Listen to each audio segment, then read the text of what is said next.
Three, two, one, and we're in. All right, how you doing today, boss? I am great. I See, am great. I'm very sorry I canceled on you a few months ago. I had to travel, but I'm glad you didn't hold it against me and you came back to the studio and we're doing it now. Well, expecting Ryan Pyle not to travel is a mistake because I am sitting across from an adventurer and wanderers are going to wander, right? Wanderers need to wander. I Yeah. think I think we need to identify wanderers at like a younger age so that when we do start to wander, people don't get so upset at us. I think there may be efforts in the government to identify such people, actually, but maybe we'll steer clear of that and go to something less controversial like tariffs. No. Terrorists are easy. Yeah. But look, not to diminish, or make a light of your work and your background, but obviously you're into helping people. You're dealing with a lot of mental health, a lot of healthcare issues. You're down in Orange County, but you run a business that's operating in multiple locations. Absolutely. Yeah. Absolutely. Let me inform the listener. So I'm Ted Guastello. I'm proud to serve as CEO of an organization called AMFM Healthcare. We provide life-saving mental health treatment to adults and adolescents through our three distinct, unique programs. A Mission for Michael is our adult mental health residential program that we have locations in Southern California, as well as Virginia, and coming soon to Minnesota this summer, as well as Washington State later this fall. Mission Prep is our adolescent residential program, serving teens struggling with mental health challenges, which what teens aren't struggling with mental health challenges these days, where we have facilities in Southern California as well as uh, Northern Virginia. And then Mission Connection is this really innovative outpatient program that we've developed for both in person and virtual services that provides honestly life changing care for people that are maybe at a bit lower level of acuity, higher level of function, and that we're able to offer in multiple states. So, all told, we're talking about 400 lives in care and 600 employees, all united in pushing the mission forward of providing that life-saving care. And the reason I do the work is I'm a product of residential treatment myself. I overcame a lot of advantages to wind up in residential treatment. And for me, once I entered that world, the light just went on and can't imagine wanting to do anything else with my life. So getting the chance to come here, spread the good news, talk about it, maybe fight some stigma while we're at it, normalize some stuff, talk about some resources, whatever. You do wide-ranging discussions. Let's go wide then. Okay, let's cast a wide, wide net. So, like, obviously, your current work is incredibly important, and we will get into that. But I always love to figure out the person behind the work. So where are you from originally? So, both my parents were Michiganders, and I was born in Detroit. I came of age, though, in a small town in Maine, a small fishing village called Yarmouth, which, as I was wandering around your neighborhood drinking a $9 green smoothie, I was like, not bad from a guy from a small fishing village, if Yarmouth High School could see me now. Mhm. And then after high school, I went to school in Boston and worked at a bookstore there while I was in school. Mhm. Moving from Maine to Boston is sort of the natural order of things. And then in 2009, I had the opportunity to come out here to help out on a small family project and wound up kind of falling in love with Southern California. Um, You're the only person I've heard say that. Really? No, I'm just Oh, joking. sorry. I It's impossible to leave. It's we're yeah.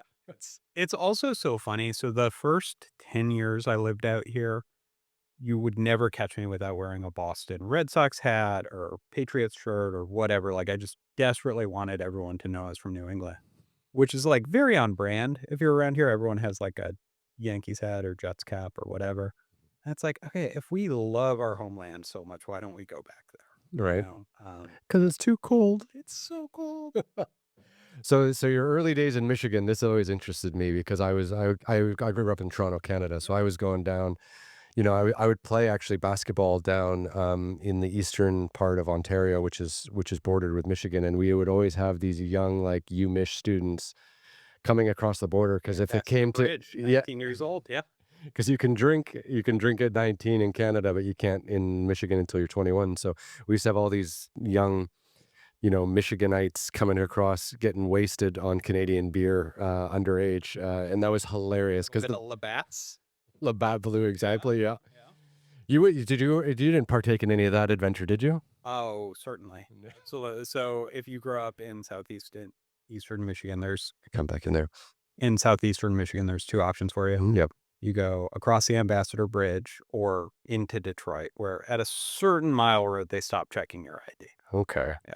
That's interesting. Yeah. Yeah.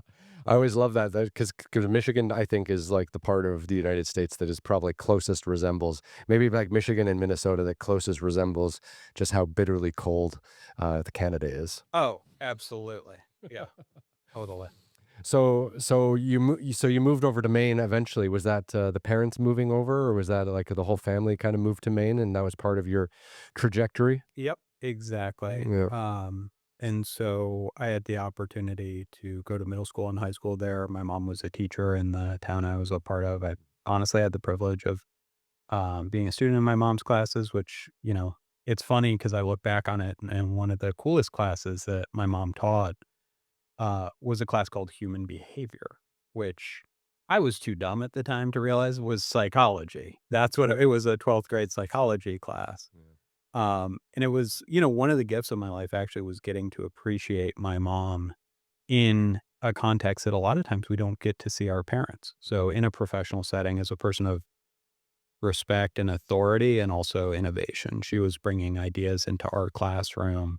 When you're in a town of 6,000 people, I think the teachers have a lot of flexibility. So she was introducing books by Michael Lewis and telling us Mhm. about advancements that were going to be happening with product placement in TV because TiVo is taking away commercials, like stuff in the year 2000 that you weren't getting to see. And Mhm. so, yeah, had a great upbringing in a small town in Maine. It was really fun. Um, Did you miss the big city? Did you miss Detroit? no, it was actually kind of funny because since my parents were from Detroit, the big town in Maine is Portland, Maine, which is like a whopping It's small. metropolis. I've been there. Yeah, it's 50,000 Yeah. people. So I'd be like, I would talk to my mom and stepdad and be like, yeah, so like might not be home until like 11 tonight. And they were like, yeah, we're from Detroit. We'll take our chances with what trouble you can get into in Portland, Maine. Like, you're fine. I just saw a statistic the other day, like something on social media that said Maine has statistically the worst drivers in the United States. Like most accidents per thousand, driver's licenses or vehicle licenses. I mean, I certainly contributed to that. Yeah, that makes sense to me. At some stage. I would factor in ice. Yeah. Yeah. Black ice is the dangerous stuff out there. You know it well. Well, yeah. Yeah. It's terrifying that like you can have ice on a road and not be able to see the ice and just have it look black like the rest of the road and have that just be normal Yep. for 6 months a year. Absolutely. Oh, and then so what was university like in Boston? I mean, what did you study? So honestly, from an earliest age, I've always been a reader. I always was fascinated by literature, by characters, by books. I'm the youngest of four, and I was really fortunate to grow up surrounded by books.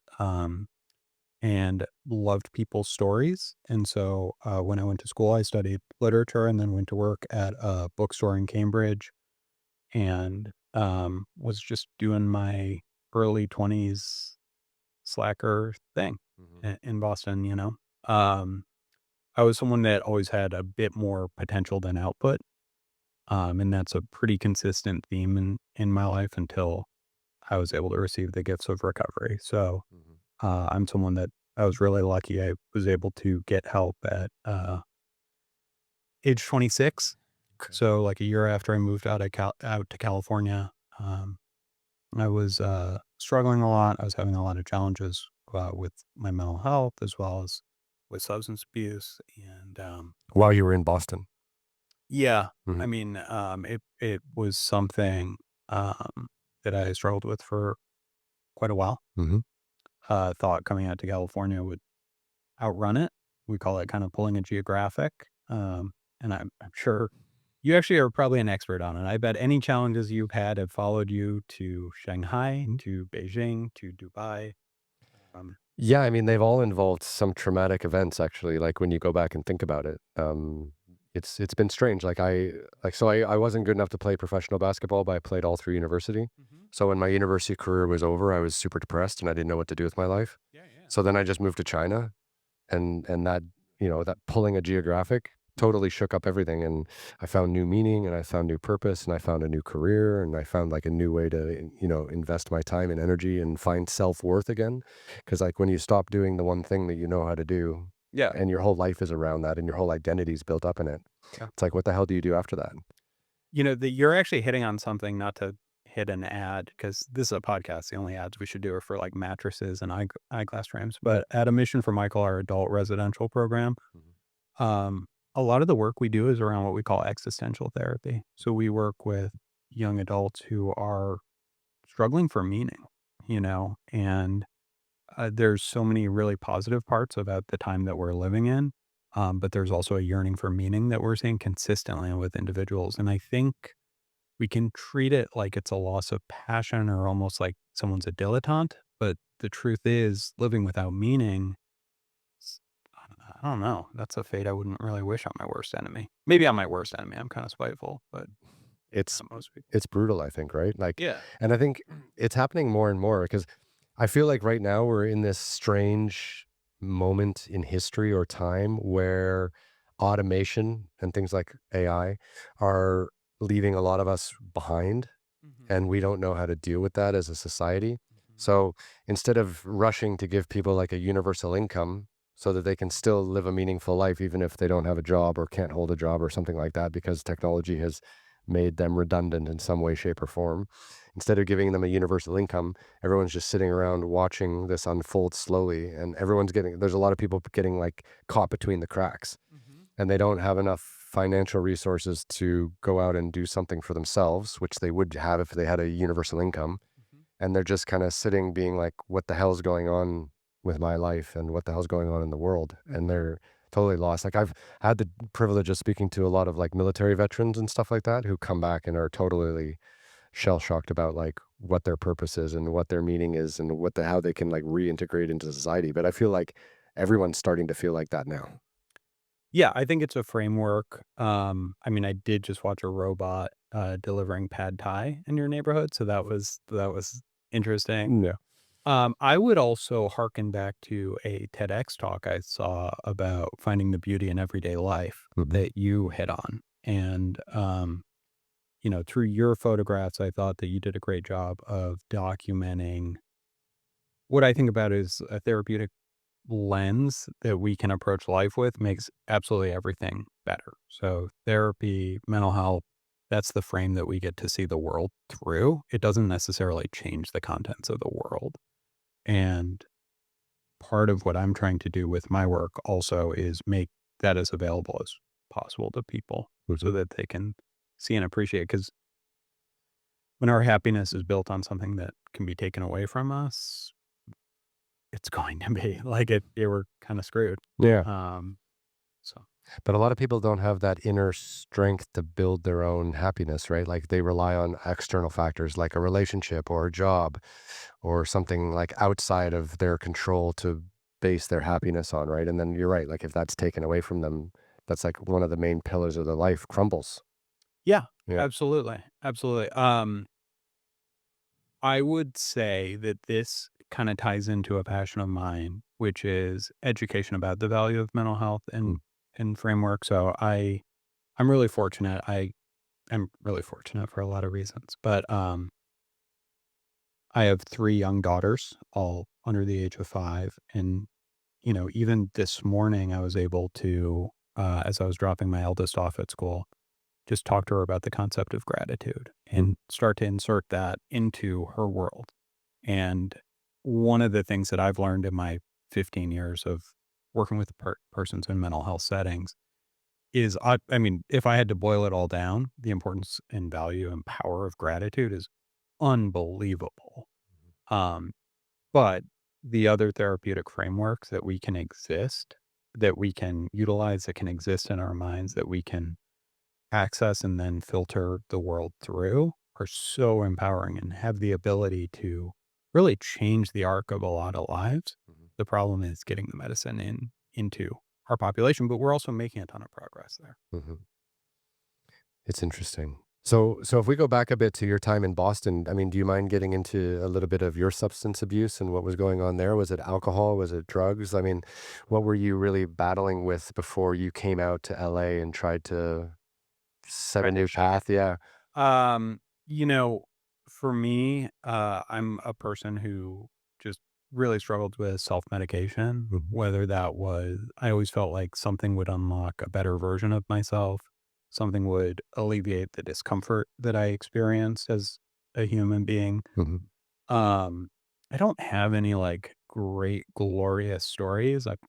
I'm um I would try different things of like my drinking career was really short-lived because I'm one of those people that probably genetically just processes alcohol a bit different. Mhm. When we look at predeterminants or things that increase susceptibility to substance use disorder or addiction, you tend to think about kind of three main factors. And there's a genetic component that we're starting to have greater knowledge of in the brain.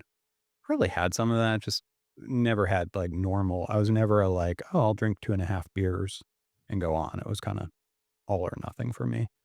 Um, then there's sort of internal state, so, like, if you run a bit anxious or, um, any of that, and then socio factors like exposure, Mhm. right? So, like, regardless of if you're not carrying the genetic components or your internal orientation is pretty placid, if you're exposed to it substances for long enough too, you will develop physiological addiction. Interesting.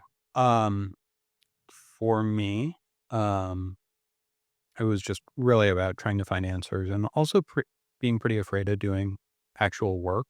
Mhm. I wasn't someone who um, had a lot of knowledge or exposure to mental health treatment. Um, I honestly didn't even know a lot of help that was available. Was there stuff available on campus? Because I remember I went to the University of Toronto, and this was, like, late '90s, and I don't remember seeing, like, anything about mental health, but then I went back last year, 20 something years later, and I did a talk, around this time actually in June just in June at the university, and there was just mental health posters and signs everywhere, and it was enough to have noticed, in 25 years or whatever, how serious the issue is on campus. Like, I was just wondering, when you were on campus, like, was there any help available? So it's hard because I wanna say, like, "No," and no one reached out. Dude, I was so good at keeping people away and stiff-arming everyone Mhm. that, like, Sigmund Freud could have been sitting next to me in class, and I wouldn't have used any Resource. tools to help, you know? I mean, one of the things I am most proud of is our outpatient program, Mission Connection, has a on-site location at the University of Washington where in the Student Health Center at the University of Washington up in Seattle, we're serving students with mental health challenges with holistic wraparound care, everything from psychiatry to talk therapy to experiential therapies, which when you're talking about a large student body like UW, it Mhm. just makes me feel so proud. And then part of my mission too is like making help more accessible and fun. Mhm. Because if you think that mental health treatment or therapy is just about accountability or talking about your parents, like, it you're not gonna do it. No. So but This has been my mental health therapy is sitting down with interesting people, like, a couple times a week and just chatting about other things other than my life. It's been brilliant to get. oh, it's the best. It's the best. I mean, we are so fortunate to have lived through COVID and quarantine, 1, to have survived, but also, I don't feel like any of us came away doubting the power of connection. Yeah. Like, especially for me, having my wife and I welcomed our first daughter to the world in April of 2020. Oh, shit. Yeah. Yeah. It was and she was a NICU baby, so she was in the NICU, we're like, I don't know, everyone like, the world's collapsing on itself, sorry, kid. Um, but we really were intentional about connection and social connections from an early age. There wasn't a gymboree class that she wasn't a part of because we were like, "We don't want her growing up like a bubble kid." Mhm. Um, but I think for all of us, having lived through pandemics, lockdowns, isolation, for me, it's such an important part of kind of my wellness. Mhm. Even just, I don't think enough credit is given to short, superficial relationships like the one I have with the barista at my local Starbucks or the other dads at the drop off at my daughter's school. Like those quick, like, how you doing? Crazy weather. Like for me, those actually give me a pretty good dopamine hit, make me feel connected, give me a little sense of being part of something bigger than myself. Mhm. And so, um, yeah, it's important. How's it been for you? You've moved here. I mean, you've moved a lot, but you moved here 18 months ago. Yeah, like, end of 2023, November, yeah. Have you found yourself Has it been weird being in an area where you're not running into people that you knew from past life, right? Like, No, I don't know anyone here really. That's why I started the you don't podcast. have a friendly dry cleaner, right? Like, I had a dry cleaner at my old place that would like, "Here's my bud," you Yeah. know? It's been strange for me actually, because like, I guess I grew up in Toronto my whole life, Mhm. up until 22. Great high school friends, played sports in high school, good, strong f friend connections. Then I moved on to university. I played sports in university, had really strong relationships and friendships there. Mhm. Um, and then I just moved to China by myself. I didn't have any friends in China. I didn't know anyone in China. I didn't speak any Chinese, and that, like, reset was super helpful for me just to put to close one chapter in my life and start another one. And I think, and I honestly, I recommend that to any athletes out there who are suffering with like what could have been, or hanging on to like, their college dreams when they were, when college is over and you're not good enough to play pro or something like that. Like, pulling a geographic and going someplace where no one knows you, and you get to like restart, whatever new chapter of your life that you want to be. Mhm. I found that to be so freeing and exhilarating and exciting. And it just set me on, a total fresh path. And I had some friends here that, in the North America, that had similar situations where they played high level of sports, but they weren't good enough to play pro. And then their whole life is just, oh, like, oh, you didn't get to play pro, like, and you're still doing summer camps, or you're coaching, or you're still around the game and all these things, but you're always kind of being dragged back into that, like, you weren't good enough, you're Mhm. this and that. And I just needed to break away from that whole thing. And going to China was the best medicine. So you and Stefan Marbury, they're the And he was a legend when I was there. I remember that. Yeah. I remember that. Yeah. So I one of my greatest regrets is maybe not going to China looking to play basketball, because I worked as a journalist for many years in China, and I did a story about a few American players that had played in the CBA, the Chinese Basketball League. And me in my prime and them when they had come over, because we weren't getting Stephon Marbury quality players in China at that time, right? Like, Yao Ming was coming through the ranks, and he was super young, couldn't move very well, but huge. And eventually he ended up being a great player. But like, Marbury was a real turning point, because normally it was just like ex NCAA players that weren't good enough to play pro. And I fit that type set really well. So, I mean, it would have been fun to kind of go over and try to play when I was like fresh out of university, and I wasn't in the right headspace. But I do regret that a little bit, because I think playing professionally in China for a year or two would have been a lot of fun if I could have met that level. Mhm. Yeah. Yeah. Yeah. But having Marbury in, China playing in Beijing was huge, because that set the whole league, because then now it's on television and it's big on social media, and he was like he grandfathered that whole thing in, because no one was watching before that. That's so cool. Yeah. That's awesome. So, yeah, I do recommend that for any athletes, who are suffering, just getting out of your own headspace, getting away from people who only recognize you as that person that you used to be, is super helpful. So, I mean, I also think what you're describing is the concept of California, right? Yeah. Yeah, because then after China, I went to Dubai. I didn't know anyone in Dubai, and then after Dubai, I came here. I don't know anyone here, so I'm really happy just meeting new people all the time. And again, part of the podcast was not knowing anyone in LA and just wanting to reach out, and because I have an interesting background, an interesting profile, and I just thought it'd be great to have people come through and learn about as many new people as I could. So, you're number 142. We've been running now Yeah, it's for quite the gastric list. It's really wide ranging. You do not have a type. no, That is very certain. yeah, because I want to learn something new every day. Yeah. And like, today we're going to just learn everything about what you do, and how people can get help when they need it, and things like that, and how to deal with mental health issues, maybe how to identify them at an early stage. Yeah. Yeah, and you get to sit across from an expert who actually helps people. Like, it's brilliant. Yeah. No, it's Absolutely, there Yeah. was. But no, so yeah, coming out here to California has been great. I didn't know anyone really here. I have like one or two friends that I'd known that I'd met with over many years of coming here. But since COVID, a lot of people left. Like a lot of people I know went to Texas. San Austin was a big, Diego, yeah. Boise.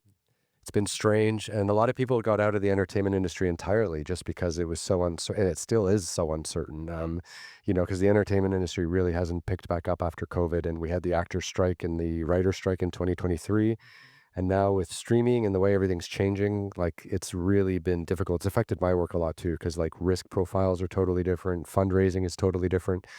But being on the ground here in LA has been helpful because I've been able to meet a lot of people and just figure out what's going on, directly from the horse's mouth instead of hearing it multiple times through multiple different people over, multiple months. Yeah, I mean, it seems certainly like a more fractured landscape Oh yeah. that exists in media, and I can't imagine if you're used to more of the network system or what have you, Yeah, now in a deconsolidated landscape, I would imagine it's a lot different. completely. Yeah. And a lot of people doing the stuff that I was doing for broadcast TV are now just doing it on YouTube. Yeah. And YouTube is blowing up. Like YouTube is, you know, bigger than Netflix by a lot. So it's really been interesting to watch like that television landscape change over the last couple of years and then trying to figure out how to inject yourself back into that landscape. Yeah. I try to consciously adopt a mindset that things are the best they've ever been. Mhm. It's a fun game I play with myself. And I do wonder if there's something really positive, hopeful, and empowering. I mean, I've heard actually positive things about YouTube's monetization strategy. Is that actually true? Yeah, I mean, so like I monetize these podcasts on YouTube and I put some old TV shows up on YouTube. We Yes. we but yeah, so it's been great, like to put old TV shows up, to put these podcasts up, and to be able to, make money on that Yeah. is wonderful. But that, don't forget like the YouTube monetization stuff really only came out in like I want to say like 2018 Yeah. or 27. So That's new. yeah. So, I mean, if you were making, like, I started making TV in 2010. So, like, making, a show that costs a few $100,000 and then just putting it on YouTube, with no monetization made no sense. Right. So, for me, YouTube was kind of, okay, great. There's cat videos. What else? And then Yeah. when the whole monetization thing occurred, that's obviously very exciting because now you can go directly to your own audience, build your own audience, and make a living off of it, and not have to deal with layers and layers of executives, second guessing your vision. Is there more of a gold rush element now, though? Like, is it more crowded? Is it? It's hard to tell because there's just so much stuff. It's so big, right? Yeah. Like, so it is like a needle in a haystack. Like, like when Amazon started selling books on the internet, small publishers or small authors were like, "Oh my God, Amazon's going to help me sell millions of books." Well, actually, no, because you go onto Amazon, you have a search bar. If you don't know exactly what you're searching for, you're lost in the shuffle, right? So, and then you have to pay to be promoted and stuff like that. So it's the same on YouTube. Like unless people are going in specifically to find you, or you have a video or a show or an episode or something that's trending and getting a lot of attention, then you can kind of be in that recommended zone where you get more. It's an interesting game though, and it's been one I think that everyone's just gonna have to learn how to use these tools if they wanna tell their own stories. Yeah. Yeah. But it's been a wild ride. It's been fun. I imagine. That's amazing. You're doing life on expert mode. That's pretty Yeah. cool. And hopefully getting back into television, later this year, so that's also the goal, and I wanna keep the podcast up while I keep doing the television work as well, so that Yeah, I would imagine there's some good synergies and yeah, also some of the certainty with television is probably nice. yeah. And then just getting the chance to, like, reconnect here with people like yourself and learn about things that have nothing to do with the television world. Yeah. Yeah. Yeah. So do you recommend pulling a geographic and getting out of Dodge as a way of no? Oh, actually, I'm too polite to say it, but like your story is the exception. For most people, their problems are able to clear customs. Yeah. Um, And for you, when you moved out to California, like, and no, I like, it turns out there's also substances in California. More legal substances. Yeah, for real. And the same challenges, feelings of inadequacy, et cetera. I'm from a family of really high performers. I have 3 older sisters that are all brilliant, smart, beautiful, with law degrees, and I was funny younger brother. And so, you know, it's interesting because I don't have a lot to offer on the, like, what we in recovery call the drunk along side. Like, I don't have any real heroic, exciting stories. Mhm. Um, but what I do have is a little bit of clarity around something important that I think anyone watching or listening could understand. For me, when the moment came where I actually became ready for help, when I was able to stop defending with lies and the full weight of my personality, a life that wasn't fulfilling, the person I reached out to was my sister Kat. Mhm. And the reason I reached out to her was because I could count on her to be the least judgmental person. And That's interesting. I think about that a lot as a virtue that we don't talk about, Mm. of being a balanced, non-judgmental presence in people's lives. I think, what's more intoxicating than giving advice, Mhm. right? I love when people ask me for help or a resource, like it's a very one up, one down thing of like, yes, thank you for noticing my wisdom. Mhm. Um, It's an ego boost. yeah, Yeah. it totally is. But when it comes down to it, when you really need help, reaching out to someone that's not going to say, I told you so, Mhm. and that's going to say, all right, let's figure this out together. That's actually a person that literally every human being has the ability to be in someone else's life. Mhm. And so it's something I really strive to do in a lot of my relationships with younger relatives or any of that. It's like, um, being a person without judgment is something you can bring intentionality to. Mhm. It's amazing you said that actually, because when you think about it, how many of us around in our circle of friends or family do we know if we like how many of us have one person that we can have a non-judgmental conversation with? And I bet you there's a ton of people out there listening right now who have no one in their life that won't judge them. Yeah. Yeah. That's crazy. It's sad. So we have to become that person. Now, one thing I would recommend is, as I mentioned before, I've woken up every day and gone to residential treatment for 15 years because since the day I entered treatment, I started working in it shortly after. So you spend 15 years in psychiatric facilities, you become pretty unshakable. Like it really takes a lot for something to surprise, shock, or amaze me. Mhm. And so that is a gift that you get working in healthcare, I think, where um you get to bring a lot of just compassion and balance to kind of civilian problems. Yeah. Okay, so you were having difficulties on the East Coast. You moved out to the West Coast, and it took you a year or so after That's being exactly out right. Yeah, here yeah, yeah. to ask for help. Yep. So then you called your sister. You asked for help. What was the process after that, which helped you overcome your substance abuse? So what was really shocking to me, and this is like another key point, is you know health insurance has to cover mental health treatment. It doesn't. It has to. It, Oh, it should. okay. But I didn't know that. I thought the only persons that got to go to treatment were like members of Motley Crue or I feel like the Tragically Hip. We're Mm. all too polite to ever go to treatment. Canadians, Yeah. I mean, I'm sure the guy from Crash Test Dummies, he probably wound up there. He had some rough years, I think. absolutely. Um, that's a deep reference. You got that joke. Take some ibuprofen because your back hurts. And yeah, you're a Canadian who grew up in the '90s. Yeah. Yeah. Um, what was I going to say? So look, health insurance is a thing that covers treatment. I was really fortunate. I was able to go to a great residential treatment program. Um, I was really grateful for my family's help in getting in, Mm. um, and our insurance covered it. And I was able to do ultimately 90 days there. I was exposed to a just amazing group of people. Um, you know, so many of the things that I'd fought earlier in my journey became really helpful. So even going back several years before going to treatment, when I had seen a psychiatrist, they'd always talked about like, hey, you might really benefit from group therapy. Mhm. And I was like, yeah, I don't know how I'm going to benefit from like being sitting in a circle with 12 losers.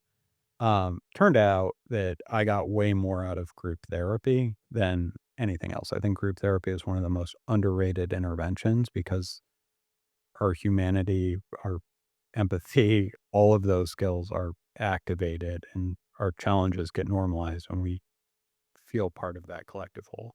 Is it just like in the movies where everyone sits in a circle in a chair and tells, something about their life or something about what's happened to them? Like, because I'm just trying to envision this for people who might not have been to rehab or might have been to a treatment center. Well, you're talking to a great first facilitator, so Cool. I can go. There's as many different flavors of group therapy as there are types of restaurants, Mm. right? For me, one of the most impactful things was sitting in a room with, I think there were like 18 other clients in there.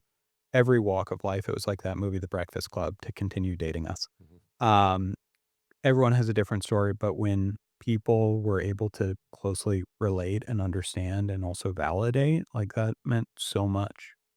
Um, but group therapy can look like all different types of things.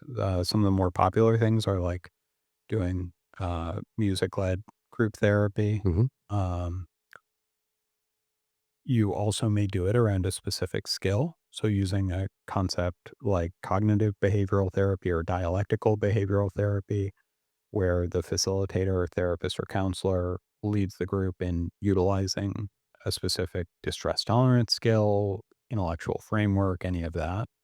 Um, and sometimes it can be there's it's really actually an area to be endlessly creative in. Mhm.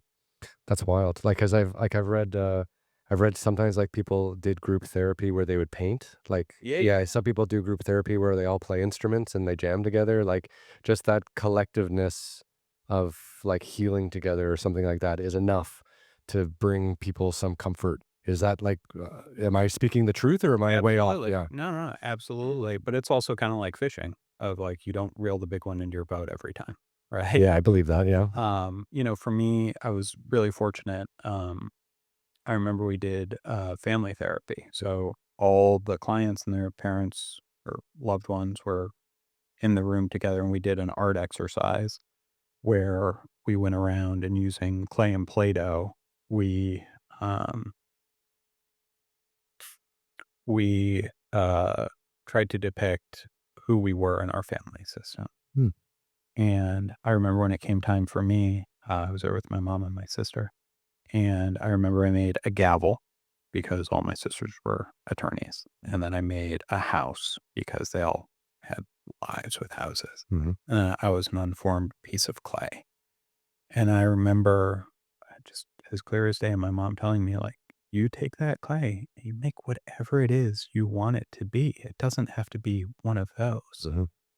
And that was so freeing for someone that thought that my life had to follow a certain pattern. And that wasn't a conversation that was going to come up over some Chinese at a takeout restaurant, right? Mhm. Like, we have to sometimes facilitate catharsis. And that's what therapy offers the opportunity to. Mhm.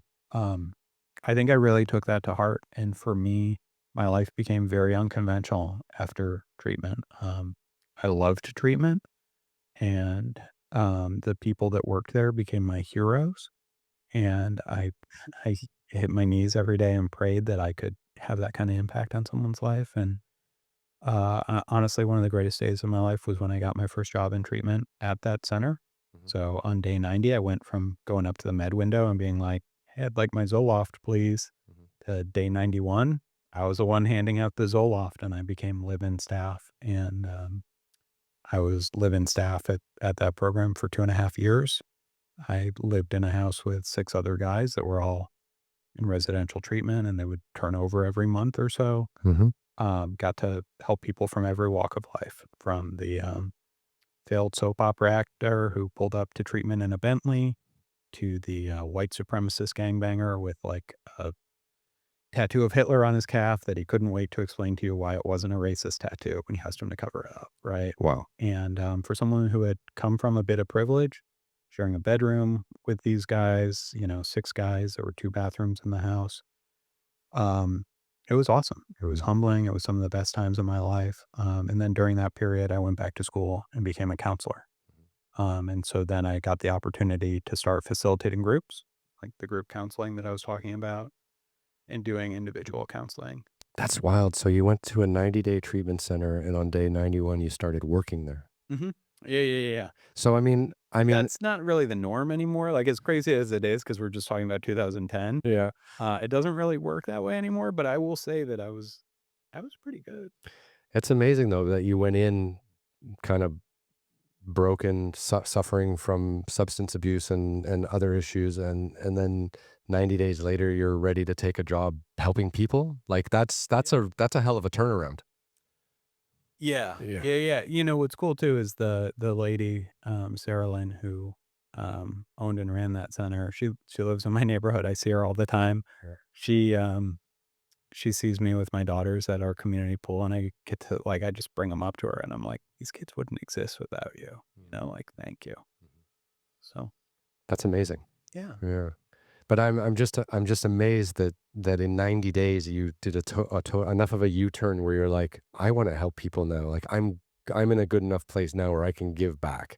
Because I think like I know myself, and I guess I'm how do I want to say this politely? Like I don't know. I guess I'm more selfish. Like I worry about myself more, and I guess I haven't.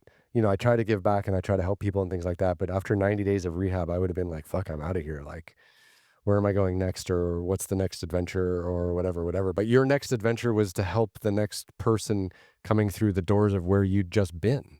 Like I find that remarkable. Well, it's also a remarkable balance of 2 factors. One would say passion and mission, Hmm. so that I could suddenly have a life with purpose where there was none. And the other part would probably be the lack of available options, right? Like, I didn't have a ton of people that were like, "Hey, son, straight out of rehab, let's bankroll whatever whimsical thing you wanna do to spend your time on." Yeah. But I would say, oh, man, seeing people's lives change, there's nothing better. It is intoxicating. And even the tough stories, because you stay in this field for long enough, you accumulate some losses. Hmm. It just reemphasizes the importance of the work. Hmm. So once you started taking, it's amazing that you went through your 90 days, then you started working there for 2.5 years. Then it looks like you moved to another facility. Yeah. So I had the opportunity as a counselor. It turns out, um, not the world's best counselor. I'm a little bit. I'm not Robin Williams in Goodwill Hunting. I That's a high bar to set. That's a high Yeah. standard. Yeah. But I had an opportunity to join an organization called Newport Academy, which was an adolescent focused treatment program. It was still early and in a growth phase. And, so much of my story is about just the right mentors at the right time. And um, I've tried through my journey to demonstrate enough humility to take in what I could. Hmm. So the founder of that organization, Jameson Monroe, was really visionary in creating a non-judgmental environment for teens to get help. So I joined his team as a program director. During the time there, we grew a lot. I had some other mentors come into my life, like Joe Procopio, who was my boss, who we were both avid runners, and Joe was like a very experienced healthcare leader. And so we would go on these 10-mile runs, and I would just be like, "Tell me about the ideal staffing pattern in a residential setting for adult," and he would just break it down for me super patiently and just I mean, it was embarrassing some of the stuff that I would have to Google afterwards that he would tell me where I was like, "Oh, FTE means full-time employee." But I never took for granted all the time that guy made for me. Hmm. And as a result, I got the opportunity to really grow and develop my skills as a professional. So, look, I'm not Robin Williams from Goodwill Hunting, as we've talked about. I'm not necessarily the person that uh, listens great. I try to be a good listener, but my temperament seems to be shaped a little bit more for leadership and then creating impact. through setting up systems and achievable frameworks for leaders to then exercise their skills. So, a lot of the way I think about my role today as a CEO is giving my clinical leaders the tools that they need so that they can bring the best possible programs to our clients. And that's rewarding. If you're the person that can provide Van Gogh with the paints he needs, Mhm. you feel pretty good. Yeah. Um, Instead of doing the painting yourself. yeah, Yeah. because when I do it, it comes out a little blurry. I just find it so amazing that you know, you recognized enough of your own path that you wasn't going in the direction you wanted, and then you were able to reach out to someone that wasn't gonna be judgmental and found like a totally fresh path and are still on it, and now the CEO of this whole organization that's helping hundreds of people. Yeah. It's fantastic. Yeah, I feel like maybe a little bit of a privilege acknowledgement should take place, Mhm. right? I'm also like a white 6 foot tall male living in America. And so certain doors for me probably opened that may not have. And Mm. that's something I try to be mindful of. Mhm. Um, I also try to be a good steward of the opportunities that I've been given. I try to attack each day like with the right degree of responsibility. Mhm. And I also try to orient my team around the mission that we're on to change lives and reminding individuals that saving lives is a privilege and an honor and also something that deserves our best. Mhm. So, What do you think is specific, to Southern California in the way that people just I mean, you could take the entire United States as an example, like, from when you got into this space in 2010, it sounds like, right? yeah. To where we are now in 2025. Like, I just feel like the mental health, the the stigma around mental health is definitely gone a lot more now today than it was in 2010. Like a lot of people openly talk about mental health issues today, whereas back then, not at all. A bit, but we're also like in LA, right? And that's lunch conversation. Yeah. Well, I even think about it because it's like if you had a bum hamstring and you were doing physical therapy and you had to reschedule our meeting, you would probably say, "Hey, I've got to reschedule because can we push it back 45 minutes? I have a PT appointment," right? Yeah. What if it was therapy? Oh, people love using the therapist angle. Oh, Larry. Oh, really? yeah, yeah.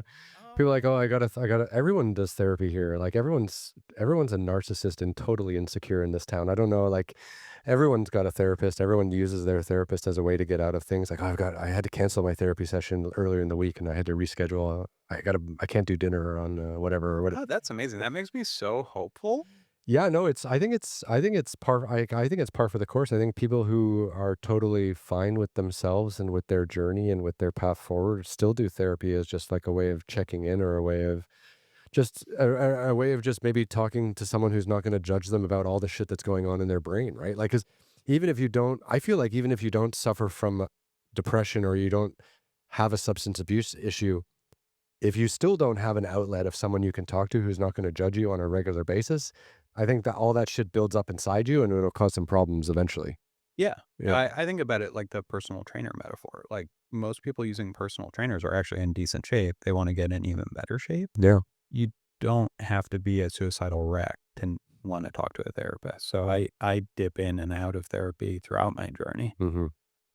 I'm going to gently push back and say, I think that there is so much stigma. I think that people are still struggling a lot. Mhm. And I think one of the most important things that we can do is just be open about that and try to normalize it a bit that successful people can also have mental health challenges and that any life, um, I think we can accept that our lives are going to include discomfort, pain, illness, disease.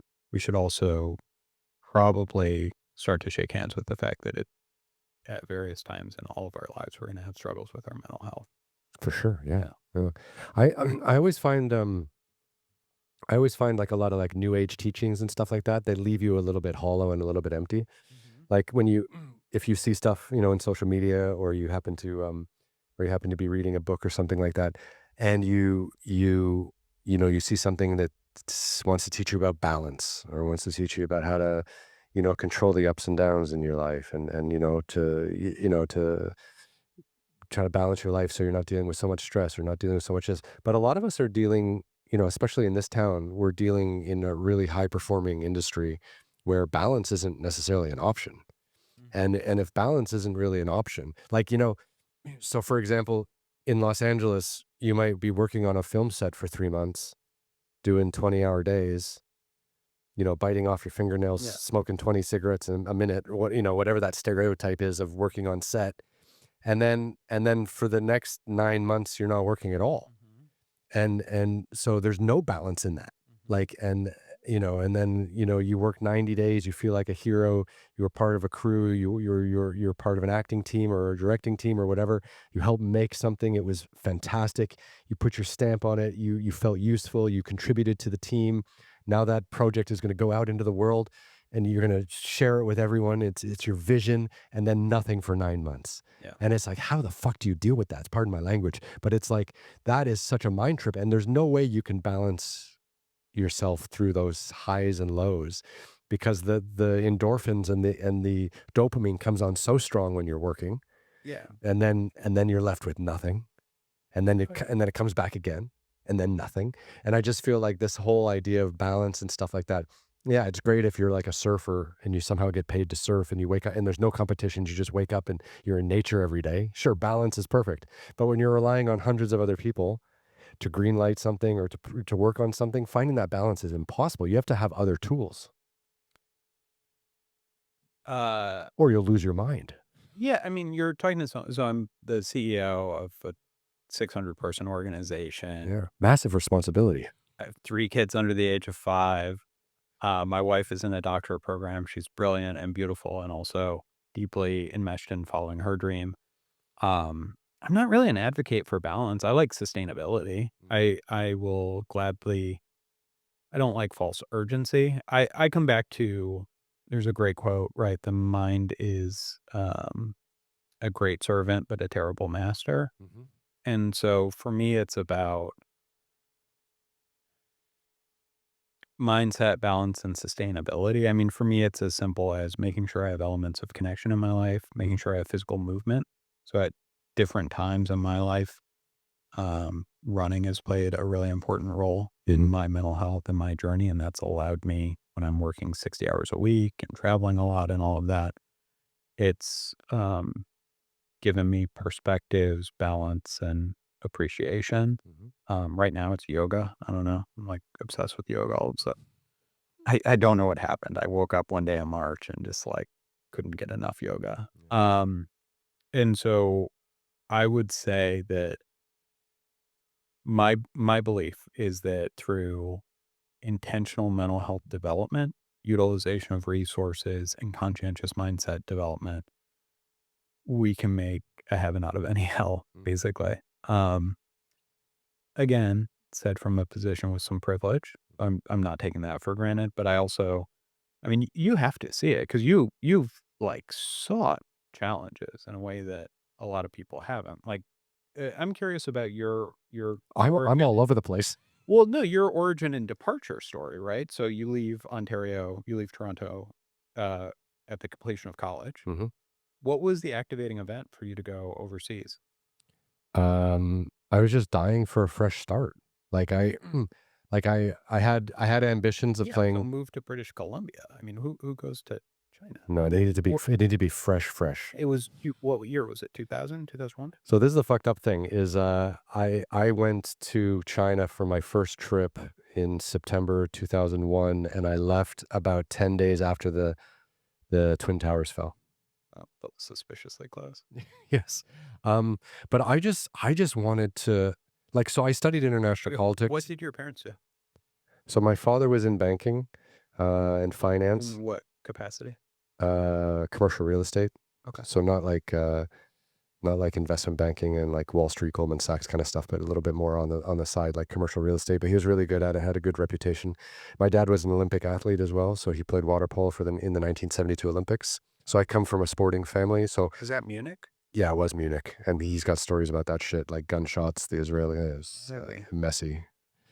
He was out drinking that night because their tournament ended a little bit early, so they were partying as you do, and then you come back and there's gunshots and dead bodies, and yeah, so lived through that, and then my mother worked in the school board, and she worked in various jobs, but my mom started as a travel agent, so she loved travel. So I had National Geographic magazines for people who remember paper. I had National Geographic Yeah, magazines yellow. all around me, everywhere. Yeah. So so I kind of grew up, with all these magazines telling you all about the world, and my mom, who was always kind of wanting to travel more, and then my father, who was an athlete. So I got into sports and stuff like that, and then yeah, I guess the deciding factor to go to China was to see some of the world that I had studied, in university, because I took a few courses on Chinese history and politics, took a few courses on Cold War, Russia, communism. Like I needed to see something, and all of a sudden I didn't have to practice twice a day and go to therapy every day and go to the gym to lift weights every day. So it was incredibly freeing time in my life, and I didn't have any debt. I was very lucky and privileged on that front. So, most of my friends, they had student debt. So the moment they graduated, they had to go right into work to start paying it down. I didn't. And I even had a little bit of money saved up because I had some good jobs in the summer. And then I was able to say, like, okay, I'm going to go to China for a couple months and like test the waters and see if I'm tough enough to try to live abroad and just give it a trial run. So I went to China in September 2001, and I did a 90-day trip all around China on buses and trains by myself. Um, and I did a whole circumnavigation of it, went all through Tibet, went to Mount Everest Base Camp, fell in love with the country. And then I came home for Christmas that same year in 2001. And then at Christmas, I told my family I was just going to move to Shanghai. And then 2 weeks later, I got a one-way ticket and moved all the way back to Shanghai. What was their reaction? Shock and awe. Like, um, it was strange because like I was the only one in my family that ever really left like North America or ever wanted to leave North America. That's not super uncommon. No, not now, but in 2001, I think it was still a little strange. Like people would travel overseas, but they wouldn't like, Oh, I mean, not leaving is not super uncommon. Like a lot of people stay to the continent they were born on. Yeah. yeah. So, but for me, it just seemed like such a natural progression to like start seeing more of the world and to start figuring out like, this whole idea kind of came up in my mind, at a pretty early age. It was like, what's this idea of like being a global citizen? Like, if I want to be a global citizen and learn about all these other countries and the way they operate, like I need to see them. And how do I create a life or create a job for myself where I can sustain a certain lifestyle, but also see the world? And so yeah, so then I went to China to figure that out. And it's funny because at first I got into photography and journalism, and I was able to do that much faster in China than if I was in North America because there were so few Caucasian Yeah. people in China working at a high level that if you were there doing good work, in a responsible manner, and you were easy to work with, then all the magazines and newspapers in Europe and North America would work with you. Because there just wasn't enough of Caucasian guys around who could deal with deadlines and deal with conference calls and speak English, right? Like that was part of it, and it ended up being so I was able to progress my career much faster because I was abroad. And then when it came to the television work later, I was able to take much more control over my projects and the way they looked and the kinds of stories that we were able to tell because I had started that whole career and started making that content abroad versus being here and listening to everyone in this town. Did the exchange rate and lower cost of living factor in? Was it like, I want Huge. to be beholden to anyone if I live over here? Because it's, what was it, like 9 yuan to a dollar back then? Back then, yeah. So that was it. Like, so Shanghai, when I moved there, was dirt cheap. I lived with a few other people. We had a big, like 4-bedroom apartment. I think the rent was like $250 a month each. I was teaching English when I first went there, so we were making a couple $1,000 a month. Like we couldn't spend all the money we were making. Like they didn't have really nice restaurants back then. Like they had a few 5-star hotels. You go to there, you're in trouble. But like if you're just going out for local dinners and local drinks or whatever, you couldn't spend the teacher salary that we had. It was really good. So, but having that low cost base got me to reinvest in myself. So every month I had a few extra $1,000 saved. I'd spend maybe $1,500 on my living costs. I had $1,500 saved. So I'd take that $1,500 and then my next vacation, I would go 2 weeks to Tibet and start photographing people, write up a story, publish it in a local magazine, do it on spec, get paid afterwards. And that was, and I would just do that. And then that got me into writing and photography. And then I was able to do that professionally. But if you grow up here, you don't get that financial freedom that I had, like where you're not in debt and you have money left over at the end of every month. Like how many people live in this society that we have now, and people don't have any money at the end of the month to think about a creative path or creative project. No, no, The financial handcuffs are legitimate in North America. yeah, Yeah. absolutely. And the keeping up with the Joneses and the buying the cars, and everyone's throwing loans and interest free whatever at you, and it's just like people are just piling it on. So I grew up without any of that. Like I've never had any debt. I still don't have any debt. Like I don't even know what that is. Like it's impossible for me to get a credit card because I work for myself. Yeah. Like I've been using debit cards for years, and it's hilarious because you just grew up in this lifestyle of never wanting anything that's beyond. You like just earn what you need, right? And but if I hadn't done what I did in China, where I was able to live really, really cheaply for many, many years while I was like really figuring out my craft, I don't think I would have gotten to where I was or where I am. Yeah, I mean, it sounds like you were able to sort of get in your 10,000 hours, right? Yeah, So you had a disconnect between uh, your earn and your burn, yeah. right? And I used to go back to the University of Toronto, and I used to talk at these international politics classes that I used to sit in, right? And I used to ask all the students, I would be like, where are you guys going to go after you graduate? Like, don't fucking stay in Toronto. Like, go to India, go to Indonesia, go to Papua New Guinea, Zimbabwe. Like, get out and see the world and have something to compare your life in Toronto to, right? And Yeah, I mean, it also seems like it would be a maybe welcome separation from you talked about the like keeping up with the Joneses, right? So you're not comparing yourself to the person that you were in grade 8 with or whatever, right? It's not like, oh, they just got a new Beamer, so I have to. So you're able to spend that money on trip to Tibet or yeah. what? Well, because we were chasing front pages, right? We were chasing headlines. Yeah. We were chasing jobs. So, the journalism world is very competitive. So, like when one of my friends got the cover of Time magazine instead of me, I was upset, happy for him, but. And Yep. then vice versa, he'd be like, "Oh, you bastard, you got the cover this week or whatever." Because, China was a big news story, and there was lots of work for us there, so it was great. But we were competing on different scales, but we weren't competing and buying shit we didn't need. Like we were investing in our own storytelling, really. And that was really what got me to making my own television shows. So when it came around to making my own television shows, I had a really clear path of what I wanted to do and how I wanted to show it. But no one wanted to invest with me. No one wanted to broadcast it, blah, blah, blah, blah. So I just put the money down myself and we did it. And that's how we did the first TV show. Wow. Because I knew it would be great and I knew the story was going to be awesome and I knew no one else had done it before. And those factors at the end of the day were interesting enough qualities that the production quality might have been lacking a little bit, but we had all these other great factors of The trying to point do of things. view was there. It wasn't a hodgepodge of, a platypus of compromises that you had to make with the studio. Right. And we just put out something super honest and people gravitated towards it. And it's still one of the best performing shows that I've ever made is that first one, even though it was just raw and full of mistakes but it was truthful, right? And that's kind of what people are missing now is like there's no authenticity in anything anymore.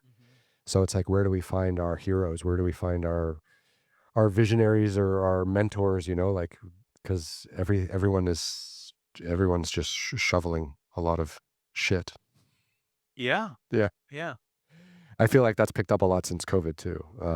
Everyone wants to be a coach or an expert in this or a podcast expert in that, and like the role of like the online coach or whatever. And I'm sure there's many of them who are amazing out there, but I feel like this industry has gone on steroids since 2020 because everyone's just working from home or got laid off and trying to find a new path forward.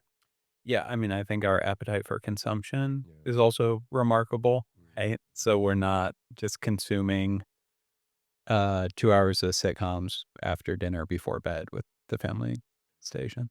Um, it'd be interesting because I when I first got the CEO job, the first thing I did was reach out to sort of my frenemies, the heads of other program CEOs that I looked up to in the healthcare space, Yep. who I was like lightly competitive with, which like what a silly thing, right? To be competitive with people of like who can help the most people, but It's a great competitive angle.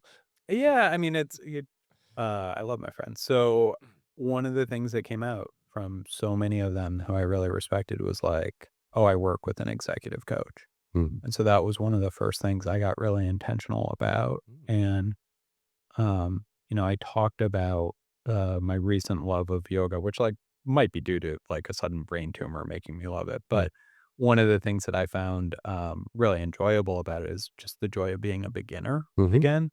And I'm curious if I, like, commit to my bit of trying to find the best in everything, if this, like, rise in online coaches and all of that, is there a commensurate rise in people, flexing their humility skills and openness and willingness to, like, take in new voices? Could that be happening? Probably not, but it would be cool if it was. I think people openly asking for help is not on the rise or on the increase, I don't think, because I still think there's too much humility involved in kind of coming from a vulnerable position and, like, Yeah. publicly asking for help or whatever.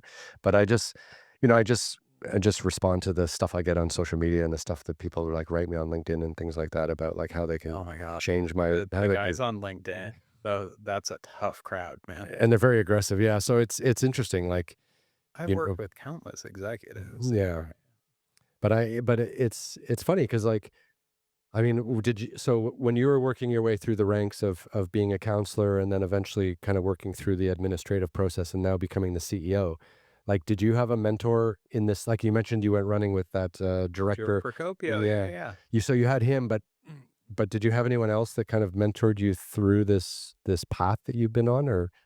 I'm really fortunate to have had, a lot of different great role models through my life. I would say starting early in my life, I had 2 great role models growing up. My father, was the son of Italian immigrants, and he was uh, a state representative and then a state senator in Michigan, and he was the king of every room that he was in. He and, even for a 5'7" guy, he just held mastery over space, and he would bring me everywhere with him. I would go to his office with him. I would go to games with him. And just getting to see him and how he operated and just he's such a diplomat. And then, my mother remarried, and I had a stepfather named Lou, who was just an amazing influence, and he was a, retired Navy chief. And I spent a lot of my childhood with him and his Navy chief buddies, and I got to see the same type of leadership.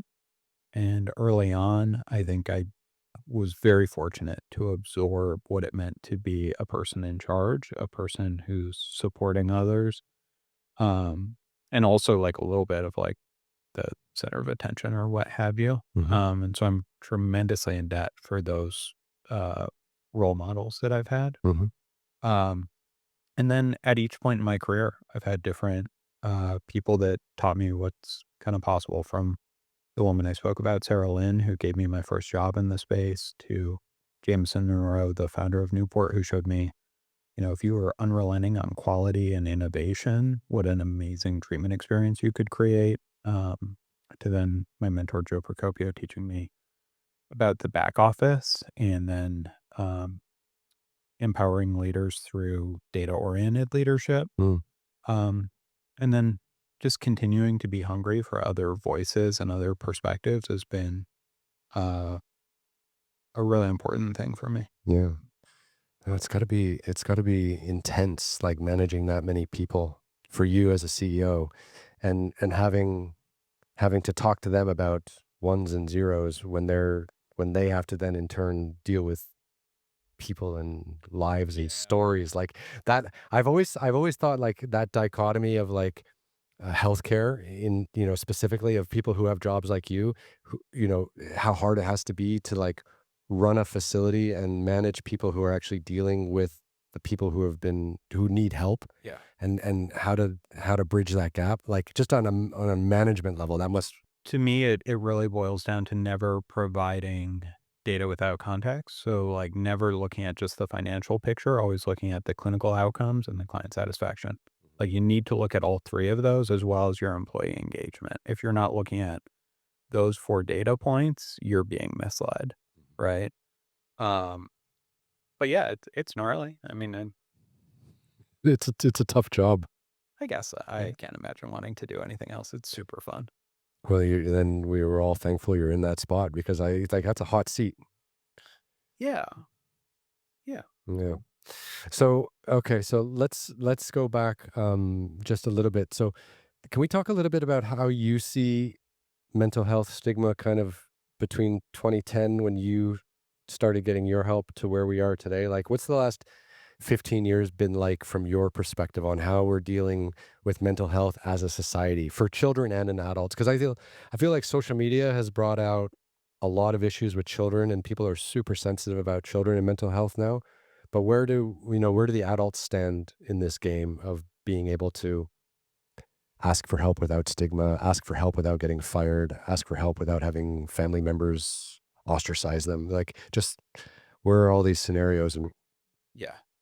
So I would say we've made tremendous progress. There was a big piece of legislation here in the States, the 2009 Mental Health Parity Act, that was an act of Congress that said that mental health disorders that are life threatening must be treated in the same manner as bodily health disorders. So you can't differentiate if your brain is trying to kill you because you have major depressive disorder. That has to be treated by your insurer in the same way as if your liver was trying to shut down. Right. wow, so that took till 2009 to get there. Yeah, man. Yeah. Um, That's wild because I guess nowadays you just expect that to be the truth everywhere, right? Like, well, to be fair, before that, we shouldn't have expected insurers to cover it because you could either rub some dirt on it, take a hot shower, or just try to be happy, mhm, right? Those were pretty viable options. those are yeah, that's terrible. Oh, that's bad advice. My bad. All right. So look, one of the biggest rises I would say is the rise of online therapy. Mhm, Every tool is a weapon if you hold it right. We've talked about the weaponized element of smartphones being, I think, the trends we're seeing among teens with social media are incredibly disturbing. If you mhm, look at the rise in suicidality starting in 2013 when social media went on smartphones. But the positive would be, I'm surprised we haven't stopped to do an ad read for Talkspace or BetterHelp mhm, right now because we are coming up with ways to make therapy more accessible. mhm, I would say for anyone listening that like telehealth or virtual therapy has the ability to be every bit as effective as in-person therapy. Um, you just have to try it, trust it, and lean in. mhm. Um, and so that's a major development. There's some nerdy stuff behind the scenes. I don't know how weird you want to get about it, but I'd love to get into I mean, we can get into diet, we can get into psychedelics, we can get into red light therapy, like, I mean, okay, I gotcha. this is a how to deal with mental health, how to deal with depression, addiction issues, like, I mean, I did a whole podcast with a guy a couple months ago, we talked about, Scott. I don't know if it was Scott, but we talked all about psychedelics, Oh yeah. and how he helps to deal with people, dealing with depression and addiction with psychedelics and the benefits of that. So I'm open to a wide. Let's go wide. Well, so what I would say is monetarily having cover insurance. Mhm, Cover therapy is one of the most important advancements in making things accessible. I would say what we're starting to see is greater and faster adoption of more therapeutic modalities and techniques. And, I think one of the biggest shifts that I've seen in my time is the understanding that all substance use disorders, which are very common substance use disorders, are impact about 1 in 10 people traditionally. mhm, The understanding now that there's always an underlying mental health condition. So, like at my organization, AMFM, we really don't view people through the addict or alcoholic lens. It's more about what are the underlying challenges that are fueling that particular behavioral outlet. Um, but I would say on an advancements front, there are more modalities that are showing a lot of clinical efficacy. I think ketamine therapy is something that continues to gain adoption, and clinically, the results do look very strong. mhm, So that's a positive. Um, I do come back to a dirty secret in healthcare, which is the strongest effect in medicine is the placebo effect. Mhm. And so with all of these modalities, my theory is whatever floats your boat.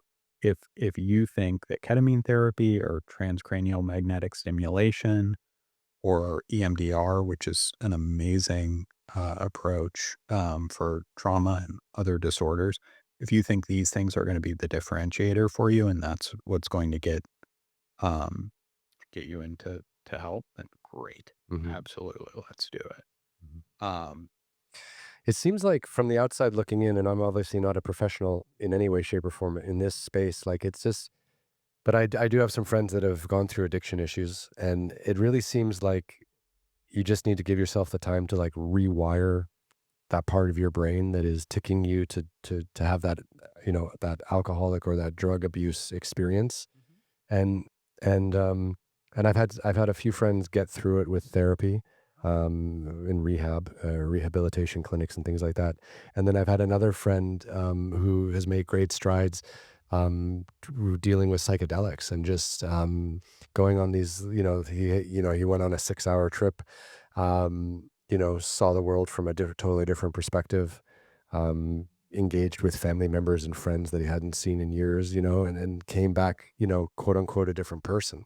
Yeah. And it's interesting just to see, like, you're right, it's the placebo effect. It's like whatever you think is going to work for you, you need to try because that could be the thing that works for you. Yeah. Yeah. Well, and I look back at, I was thinking about this earlier, but like we all laugh when we hear the story of Columbus discovering America. Like, how did people think the world was flat? Or how did he think he was going to get to India? Right. Mhm. And it's like cartographic knowledge at the time was so limited that that was like their best guess. I would say that Columbus era is about where we're at in terms of understanding the brain right now. Really, 2025. Yeah. It's not, we're not that advanced. We're Mhm. really not.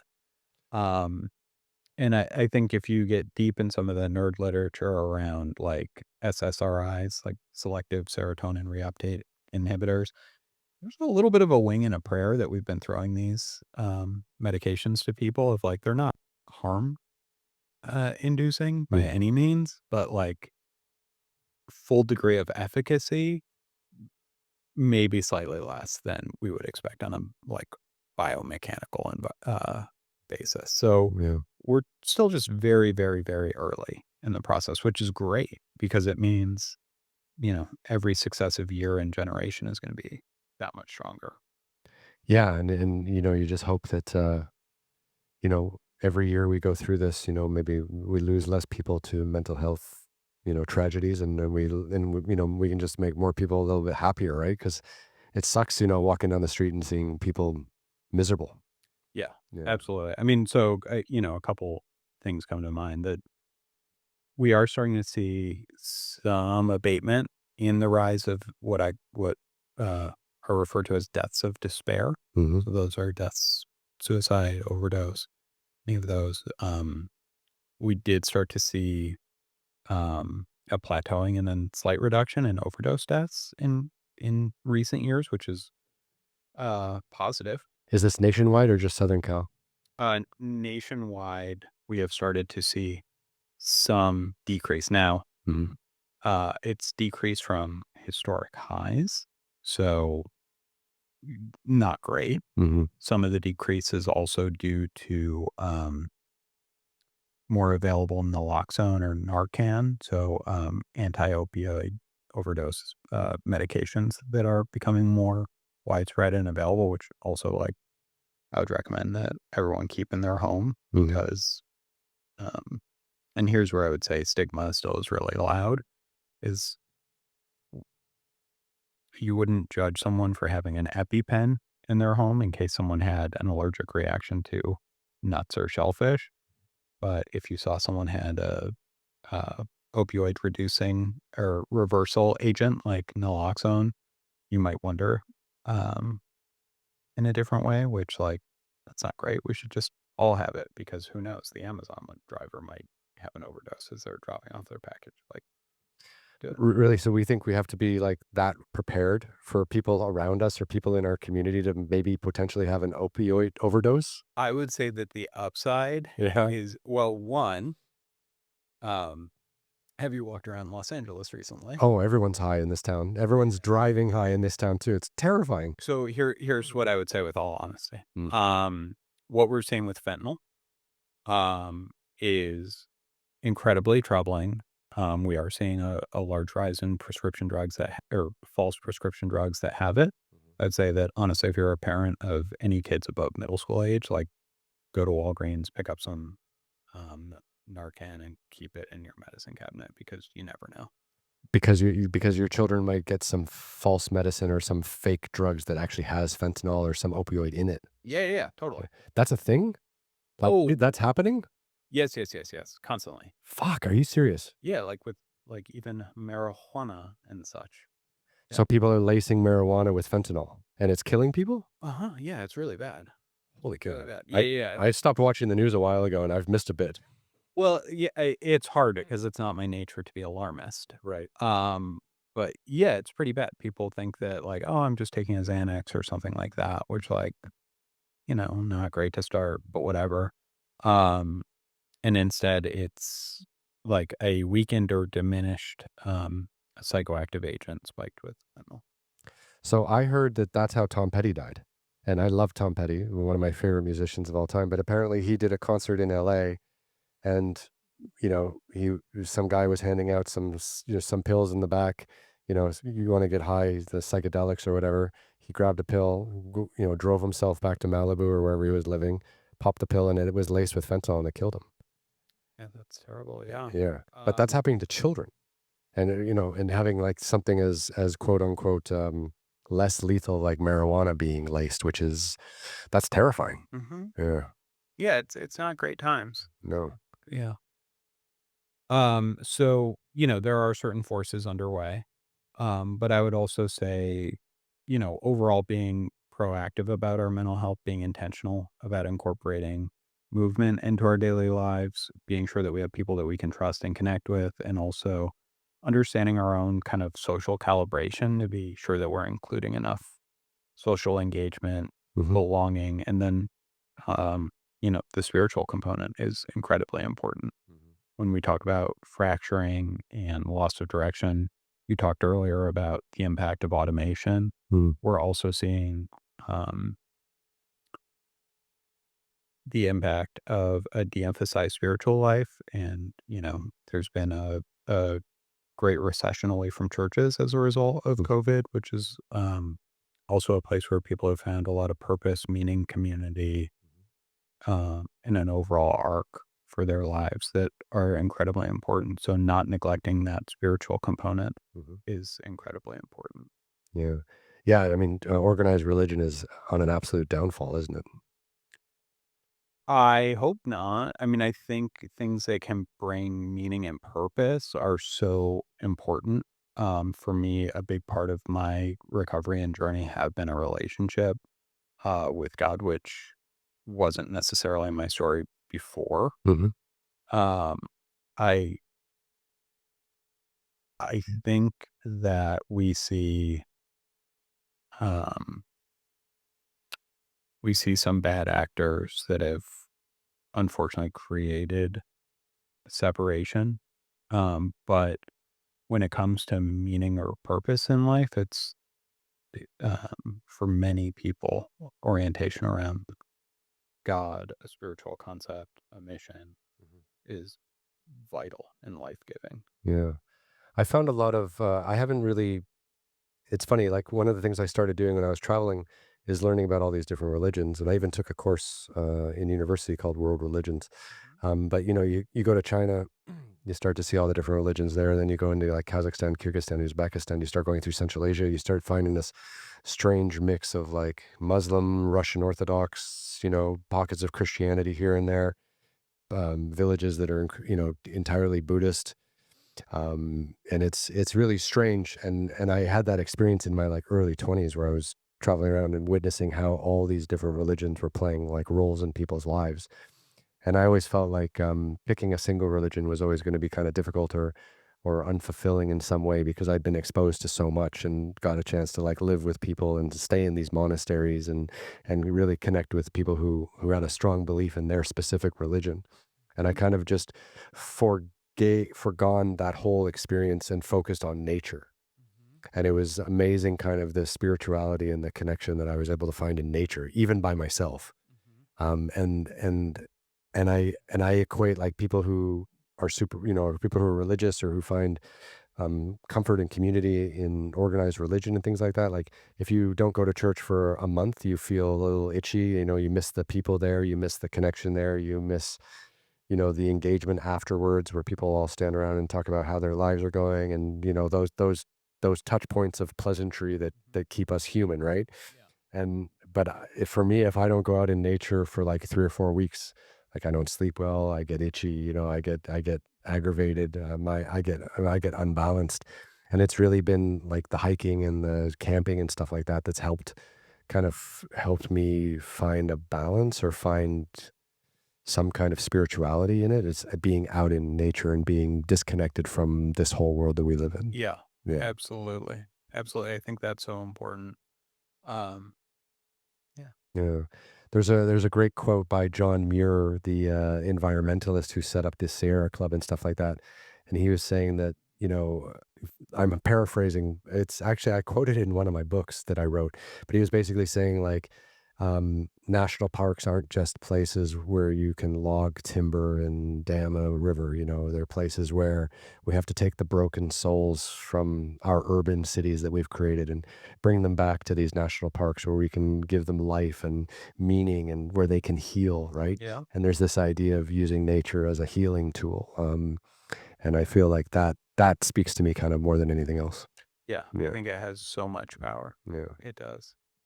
Yeah, I always tell people like the happiest I've ever been was 2019, and in 2019 I slept in a tent probably more than 180 nights in 1 year. Wow. Yeah. Were you outdoorsy growing up? No, not at all. Like So did you grow up in Toronto proper or outside? so I was born in Oakville, Ontario, which is like a half an hour outside of Toronto. It's like a little suburb, and it's where a lot of people live and they drive into Toronto, commute every day if you don't want to live right in the city. So that's where I kind of grew up. And then when I was like 3 or 4, my dad got shifted out to Western Canada, so I lived in Calgary and Edmonton, Oh, and of course, that's right next to the Rocky Mountains, and my dad was always cycling in the mountains.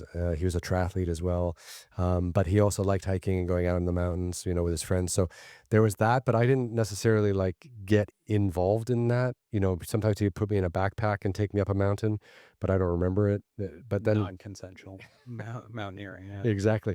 And then when I was kind of like, then from the age of 6 to 22, I was just in sports, like, maybe a ski trip once a year, again, coming from a very privileged background where we could afford to go skiing as a family, once or twice a year if we were in Toronto, maybe we'd go out to British Columbia, or if we were, maybe down to Lake Tahoe or something, or if yeah, out east, which is terrible, as you grew up in Maine, it's really icy and not that great. So we would try to go on ski trips, and being out in nature for ski trips was amazing.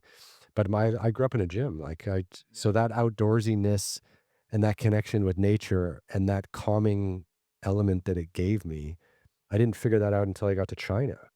And when I moved to China, I was living in Shanghai. It's a huge city, like 30 Yeah. million people. And I was freaking out all the time because there's so many people and there's so much noise. And then when I was working with all these writers, and when the writers would go on holiday, I would go out to Tibet and I would go hiking in the mountains with one of my friends who was also a writer. And when we started making stories about doing these hikes in Tibet, and that's how I started making TV shows about doing the hiking. But it was really that going out for these 10 or 12-day hikes in the middle of Tibet with nothing more than a guide and his wife who can cook and their 6 donkeys to carry our food and our tents and whatever, and going out into the wilderness with no real plan or no real way of connecting to the outside world, and how calming and peaceful and happy that made me. And how it just balanced out all the other chaos in my life. And then I started chasing that more and more. And then I found a way to make a TV show about it. And then we made like 30 episodes of extreme trekking, all around the world, which was great. A little extreme at times, but good. But it was funny, like how I came to that conclusion that actually that is what helps keep me balanced and keep me, going to bed with the rhythm of the earth, going to bed at 7 p.m. when the sun goes down, waking up at 5 a.m. when it wakes up. Like not having a screen in front of you, walking 10, 15 miles a day, sweating, eating healthy, eating locally, no, there's no additives or preservatives in the food that we're eating out there in the wild. Like all these things, and they all just add into this really kind of like healthy lifestyle. And of course, you are what you eat. So if you eat a bunch of shit, you're going to feel like shit. Yeah. But if you're eating really healthy and you're doing a lot of exercise and you're sleeping 8 to 10 hours a night in nature, oh my God, you feel bulletproof. Like Yeah. you walk around like you're Iron Man. Yeah. Yeah. It was wild. That's so cool. Yeah. So then, yeah, so we're just trying to like find ways of getting back into that kind of television production mode so that Yeah. we can all kind of get back into that life that we miss so much. Yeah. Yeah. But not having access to that has been tough. It's definitely had its struggles. Like the last 3 or 4 years have been strange Mm-hmm. on a lot of different levels. Yeah. Yeah. But it's coming back around. I can feel it now. I'm starting to have like finally meaningful conversations with people about fundraising. So Oh, that's exciting. yeah. Yeah. So that's been good. So back to you. You mentioned that you've got operations in the University of Washington in Seattle, Southern California here, Virginia on the East Coast of the United States. So what is it that you really want to bring to all of your customers and clients that you're working with, and how are you really trying to help them, and where else do you want to expand? Oh, you mentioned So, Minnesota, right? yeah, Yeah. Minnesota. I mean, what I want to bring to our clients is life-changing mental health that really is non-judgmental, engaging, high customer service, and focused on the idea that if you are brave enough to ask for help, you don't have to abdicate responsibility over your life, that you can still be empowered and honestly live your best life, live a life of um, meaning and purpose, and just see what's out there, Hmm. you know? It's a little different depending on kind of which program and what I think about. So in Northern Virginia, we've grown our adult programs where we were seeing there's a really rich hospital system in the DC area and Baltimore and Northern Virginia. People were going in for psychiatric hospitalization. They were getting hospitalized for suicide attempts or because of suicidal ideation. They were staying at the hospitals for 3 or 4 days, getting stabilized, and then being discharged with a follow-up psych appointment in 3 weeks. But no daily care, no daily. Nothing, Yeah. right? And so our model is meant to be delivered over the course of 5 or 6 weeks, structured care, uh, around the clock supervision, nutrition coaching, along with counseling, therapy, psychiatric support, nursing support, Mhm. physical therapy, movement, activity, artistic expression therapy, cinema therapy, just all elements of life. Um, so that we can help the individuals disrupt that cycle of hospitalization, and then transition into the lives they were meant to live. And then in our adolescent programs, particularly on the East Coast, as someone who grew up on the East Coast and knows a lot about the pressure cooker of East Coast academics, East Coast high schools, East Coast middle schools, um, for us with our mission prep programs to be able to serve as a life-saving intervention for teens who are struggling deeply, and also work with families to understand the challenges that today's youth are facing, disrupt some of the cycles of kind of generational trauma that get passed along, and also just create sustainable healing. And what's cool is I've been working with teens now for 10 plus years. And there are teens from programs that I helped run 10 years ago who now work with me as just like trusted colleagues and coworkers. And these are individuals who, when I met them when they were 15 or 16, like were in the midst of great struggle. And now they're incredibly valuable members of our team. Mm. And that's pretty cool to see. That's pretty intoxicating. Yeah, I mean, when you can help someone at 15 and then hire them at 25. Yeah, it's really cool, and especially when they're, like, the most qualified person, and it's not always as mentors or counselors, like, sometimes they're serving, back office functions, like supporting our clients with insurance authorization and stuff, and that's, That's pretty cool. Like, Right. I wasn't the biggest, agent of change for these individuals, but, just to be a witness to it is pretty amazing. Mhm. Um, I mean, my vision and goal, honestly, is to provide help and care to as many people as we can get. I think we're just scratching the surface. Um, I think that we have the ability to really transform the way people think about therapy and help people understand that, we're only a few weeks away from living the best possible lives we could be living if Mhm. we're willing to do the work. You talk about how remarkable it is that in my story, I went from, unemployable rehab client on day one to day 91, semi trusted staff member. Um, the human being's ability for change, transformation, all of that is remarkable and actually happens on a much faster cycle Mhm. than we realize. So, um, to bring it again, there's a piece of writing that John Updike did that I always think about where he talked about how in his writing, which was always about very typical American experiences, middle class life, etc., he talked about wanting to give the mundane its beautiful due. Mm. And that's something I try to impart in our programs of even the simplest thing. When I visit one of our programs and I see six of our clients working with the staff to put together dinner and they're so excited. These are six people that were on the death's door Mhm. a few weeks ago, and they are able to find joy, purpose, connection at the deepest possible level across socioeconomic, racial, ethnic differences Mhm. over a simple breaking of bread. And the thing that made that possible is actually the power of mental health, the power of therapy. And that's something that I try to have our programs live into, live up to, and also just in my role as a father as well with my kids, of try to remind my girls every day that today might be the best day of their lives. Like, let's see what happens. Yeah.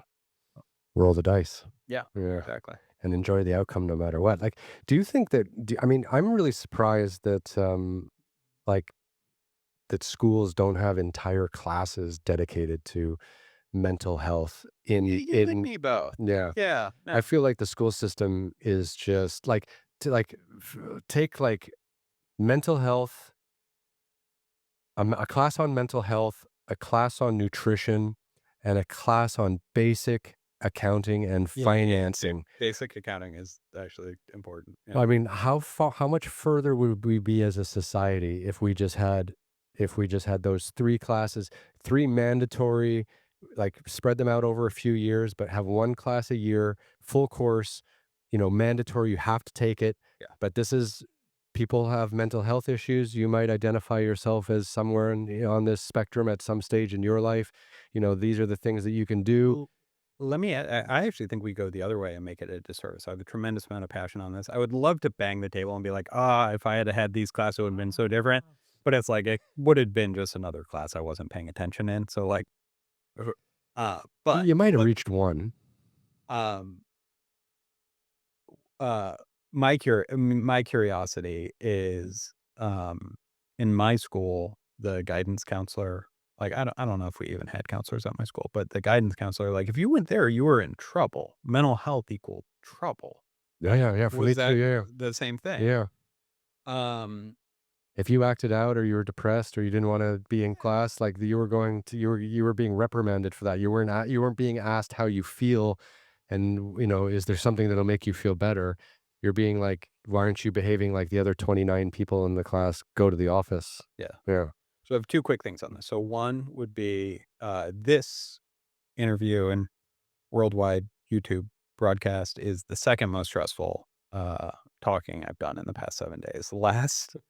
Last week, I spoke at my daughter's school for career day, Oh, right? shit. So I just, like, cracked my knuckles. I couldn't wait, and I was so excited because, like, I love this stuff. I love mental health and all that, young minds, and then I found out that the keynote speaker was a Disney Imagineer, a woman who spent the last 20 years designing all the rides at Disneyland. Oh, Yeah, that's kind of a better angle with elementary school kids than, like, "Your feelings matter." yeah. Um, You got sabotaged? I did. I was set up from the start. But what I what occurs to me when you bring up this topic is like it would be great if schools did that. Guess what? Help's not coming. Help is not coming. We all have more resources in our pockets now than we've ever had. And every one of us, every person listening, you, me, um, have the opportunity to be ambassadors for mental health and talk about it Mhm. and do the work to educate ourselves, be honest about what we need, um, and also be accepting, non-judgmental, welcoming people. Mm. And so, yeah, it would be cool if schools did that, but they also like my school taught algebra and I can barely do math, right? No, I didn't do well in calculus, I remember that. Okay, but how about this then?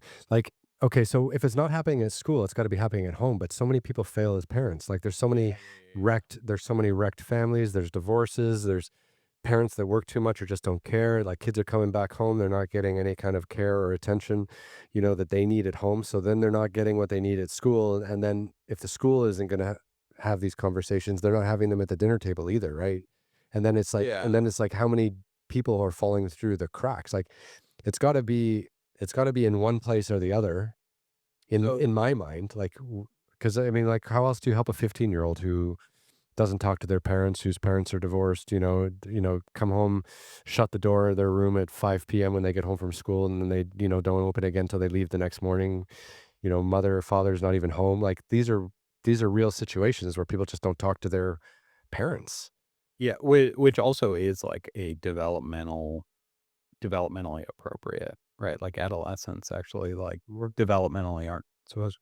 I would say again coming back to um gosh uh the idea of the man in the mirror, Mm, right? Certainly not trying to invoke Michael Jackson or talk about like best practices for child rearing.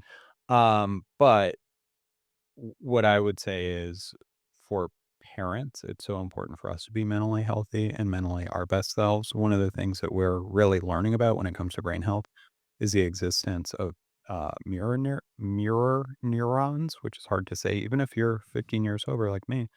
And the idea that our brains are so desperate and hungry for connection that mhm, they're always shaping off the brains that we're around. Um, and so even if you're a parent who's like really worried about your seventh grader mhm. because they seem anxious, they're struggling, you think they might be dabbling in self injury or self harm. One of the most impactful things you can do to help them is help yourself. Yeah. Do the work, whatever it takes, even if it feels like, oh, if I take yoga or I go on hikes or I make time with friends and I see a therapist myself, that's all time I'm not spending with my loved one. It's like, no, that's all time you're spending strengthening your brain that your loved one is then mirroring off of. Mm. Um, That's an interesting way to put it. I've never heard that before. yeah, Yeah. yeah, I just made it up. No, So we're constantly mirroring the kind of, connections and the people that we keep around us, right? So have you ever had like a really brutal coworker, like someone whose like neuro wiring was tough for you? I mean, you have the weirdest like career history ever. and I But only like, surround myself with people who wanna did work. you ever have like a cubicle of someone that like ran anxious next to you? I had a summer job once of someone that I didn't really Person get last along name. with, What's and that person last name? I got their social insurance number. Yeah. No, no, I've had difficult, situations, but the thing for me was is I always played team sports. So, on my college basketball team, we had 16 guys, 12 dress every weekend, 4 guys don't. Yeah. You know, Monday practice, you got 4 guys that are pissed off, 12 guys that are happy they played on the weekend, and you have to deal with all these elements of frustration, disappointment, anger, success. That's a fascinating one though, because there are like 12th men who have just made a career out of just being good vibes. Yeah, for sure. Like And Udonis Haslem played for Miami yeah, for 21 years.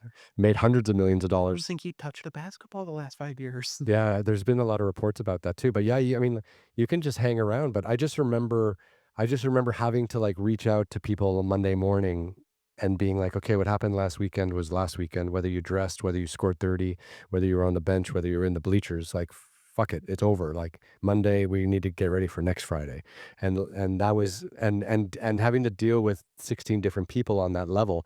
I wasn't the team captain at that stage, but like having to deal with all the different personalities, and people wanted to listen, people didn't want to listen, people wanted to tell you to fuck off, mind your own business, whatever, whatever.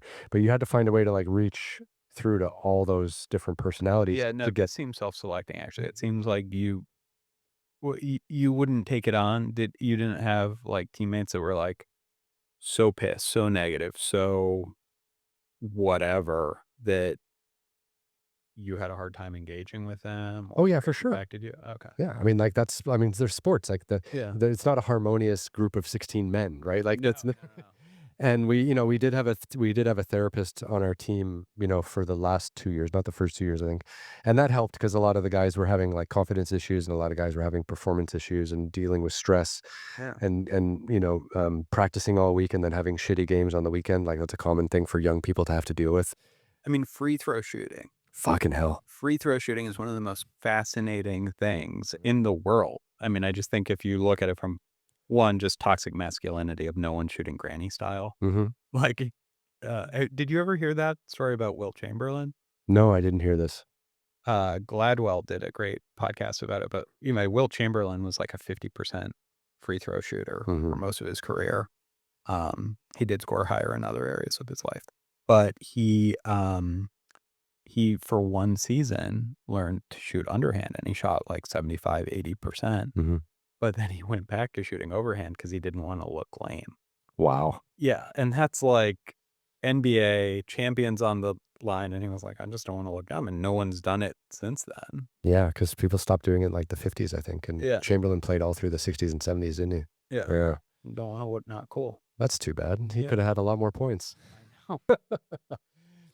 Yeah, so because of my early sporting experiences, I was able to really craft and curate the people I worked with out in the field when we were making all of our TV shows and stuff like that.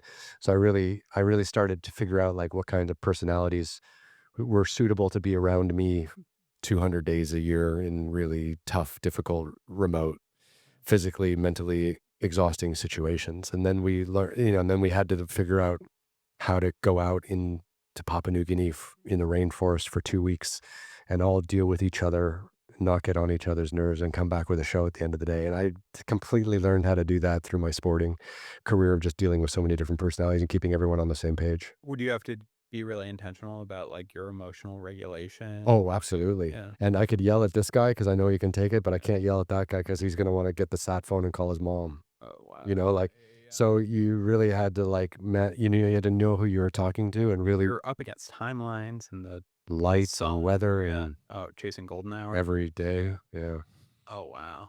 So it was really, it's a pressure cooker, like making, telling stories and making shows and stuff like that when you're on a budget, because every day, every hour is a dollar figure, right? Because Yeah. and if you go late, it's more money and more time and more energy, and you really have to be kind of wary of that. And that stress creeps up on you constantly, but that's what we live for because we feel a sense of purpose and we feel a sense of creativity. And this is what we're put on this earth to do. And we're doing it at the highest level and blah, blah, blah, blah. Yeah. So that No, I get it's that. running Yeah. through your veins. It's the Yeah. best drug you could ever inject, right? Yeah. Purpose. Yeah. But Totally then, agree. Yeah. yeah, but then it's like you really have to be conscientious of the words you choose around these other creative people because creative people are pretty fragile. Like at the end of the day, like we make stuff and we put ourselves through hell, but you have to talk to us in a certain way or we'll just avoid or crawl back into our shell and things like that. And if you want to talk to us about our art or our creativity and you want to be harsh about it, you have to really choose nice words or it just doesn't hit, right? It just doesn't land unless you're really mature enough. And, I purposely picked young cameramen to work with, out in the field because they didn't have wives, they didn't really have relationships, they didn't have kids. They could go out for 2 months at a time and be on the road and have a life-changing experience, and then come back and tell all their friends about it, kind of thing. And that was always great to facilitate those experiences, but you really did have to like pick and choose quite carefully. Mhm. Yeah. Yeah. Not easy out there, is it? No, I mean, that sounds incredibly intense. I really relate, though, to what you're talking about of kinda understanding people's professional love language, and Yeah. also one of the things I try to be conscientious about is what approach is gonna bring the best out of people. People don't do their best work when they're tight, right? Um, Yeah. So I mean, you have to staff 600 people. I only had like 3 people on my team. Like, how do you consciously manage? I manage like 5 people, and then they each manage 5 people. It's a pyramid scheme. Yeah.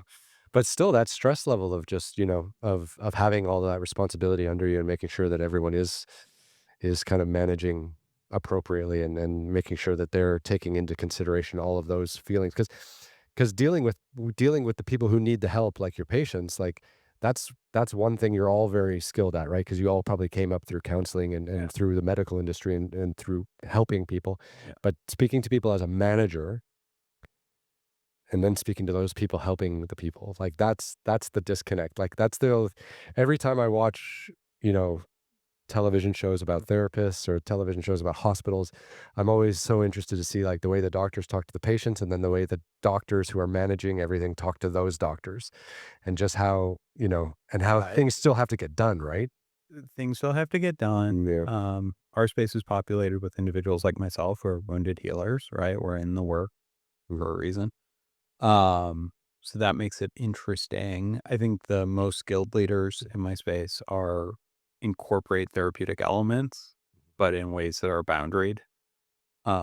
And then one of the other things though is if you're actually gifted enough to be immersed in the therapeutic space, you should have really good um, emotional balance, right? Yeah. So low reactivity, which like is a great thing to have out of a manager, right?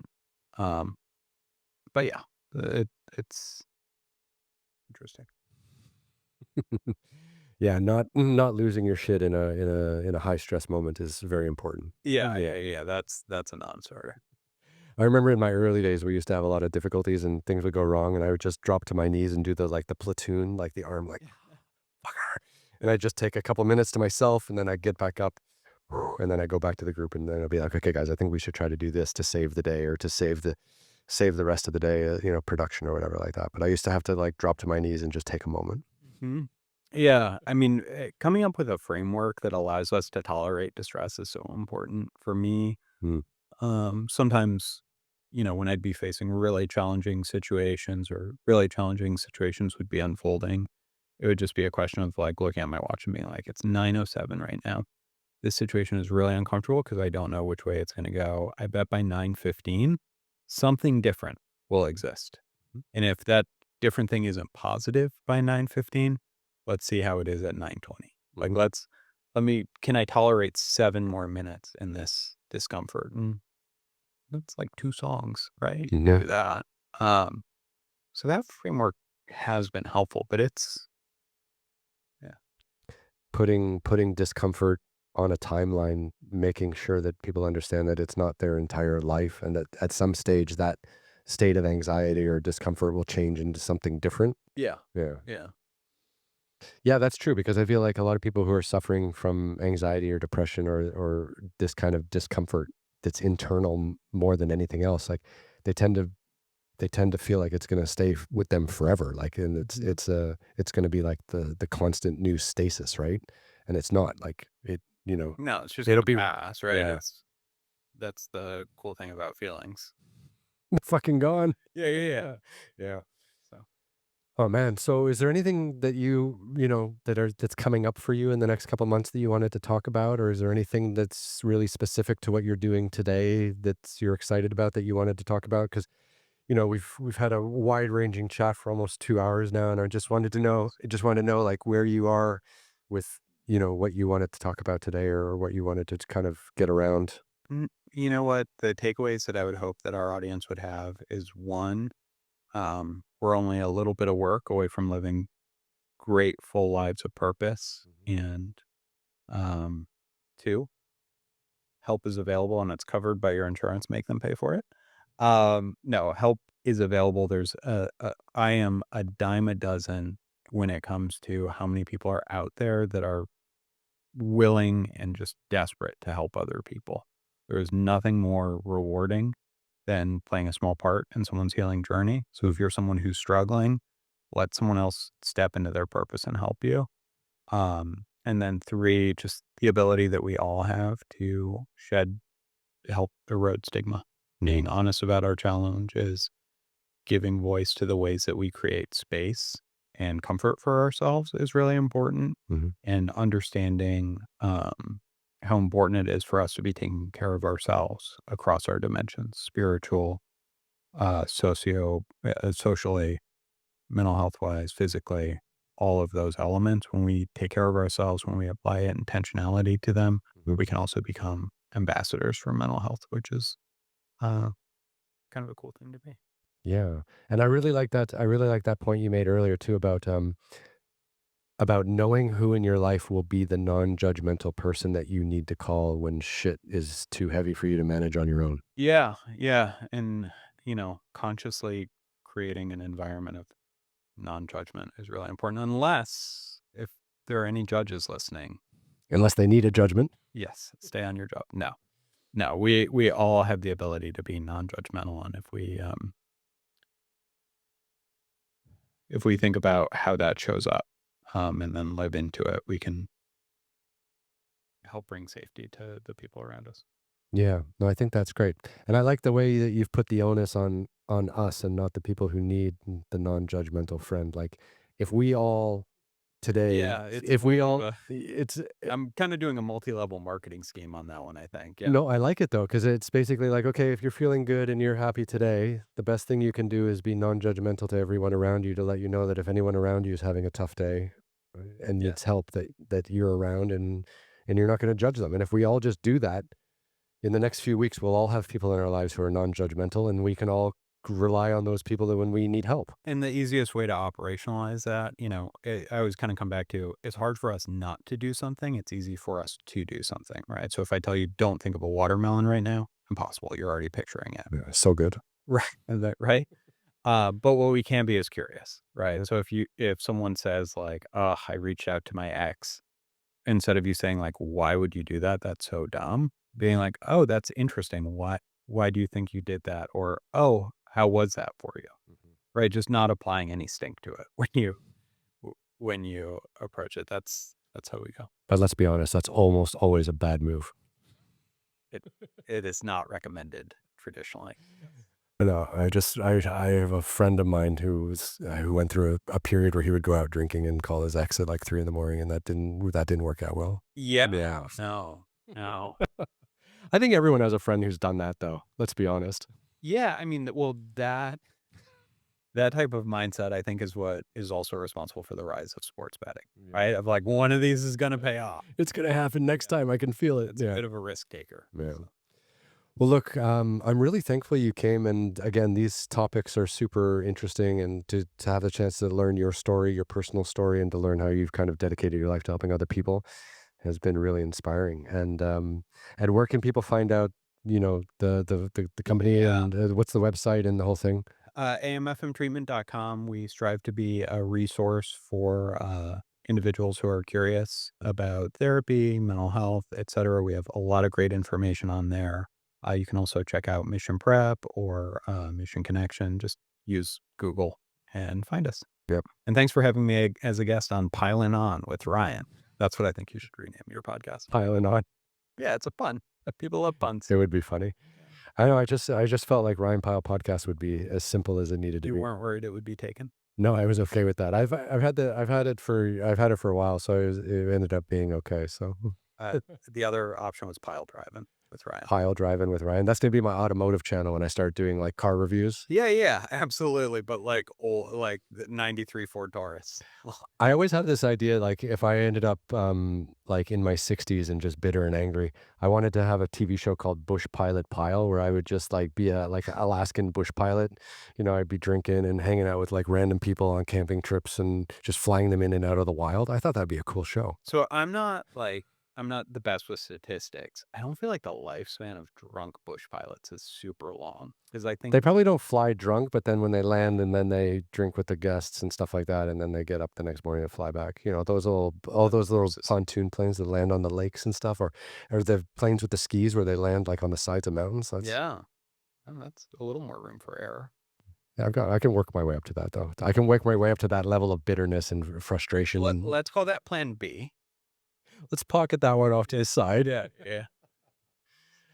No, but honestly, what you're doing is really important work, and I know a lot of people out there listening, or they know someone who's really suffering or is suffering themselves. I mean, it's so widespread, these mental health challenges that we have. So, just hoping everyone can find these resources and if needed, find your great work. And I'll put all the links and stuff on the podcast. Great. Yeah, Awesome. Well, it's an honor to be a guest. I'm really grateful for this opportunity. great. So lean in a little more, and Yeah. we'll go up to this, and people can see that we're in the same room Okay. because people always assume that we're just doing Zooms here, but Oh, no. it's fantastic to meet you. Street parking and everything. Everything is Yeah, done. absolutely. It was great to be here, Ryan. Thank you so much. And come back anytime. Great. Yeah, thanks. And we're out.